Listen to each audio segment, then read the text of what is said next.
মরুভূমির নীরব বালুকোনায় এক কোণে একা বসে আছে ব্ল্যাক ভেনম। চারপাশে ছড়িয়ে আছে অসংখ্য আইস কুলার। প্রতিটা কুলার চালু, ঠান্ডা হাওয়া বেরোচ্ছে অবিরাম। তবু তার শরীরের গরম কিছুতেই কমছে না। মাথা ঘুরছে, চোখ বন্ধ হয়ে আসছে তাপে, সে যেন ক্রমেই পাগল হয়ে যাচ্ছে। হঠাৎ দূর থেকে ভেসে আসে অদ্ভুত এক শব্দ। তার পরিচিত ভেনম হর্স ছুটে আসছে মরুভূমির বুক চিরে।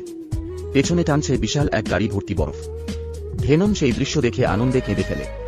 সে বরফের ওপর শুয়ে পড়ে ঘুমিয়ে পড়ে। শরীর একটু ঠান্ডা লাগে, মনে হয় হয়তো একটু শান্তি পেল এবার। কিন্তু এই শান্তিটুকুও টেকে না বেশিক্ষণ। হঠাৎ সেই সময় হাজির হয় রেড ভেনম। তাদের মধ্যে শুরু হয় এক ভয়ঙ্কর যুদ্ধ। বালির মধ্যে ছিটকে পড়ে বরফের টুকরো, হাওয়ায় উড়ে যায় তপ্ত ধুলো। চলতে থাকে তীব্র লড়াই। শেষমেশ রেড ভেনম সব বরফ চুরি করে পালিয়ে যায়। ব্ল্যাক ভেনম আবার একা বসে থাকে মরুভূমিতে। তার চোখের কোণ ভিজে যায় অশ্রুতে। চারপাশে তখনও ছড়িয়ে ছিটিয়ে আছে ঠান্ডা হাওয়া ছড়ানো আইস কুলার, কিন্তু বরফ ছাড়া না শরীর ঠান্ডা হয়, না মন।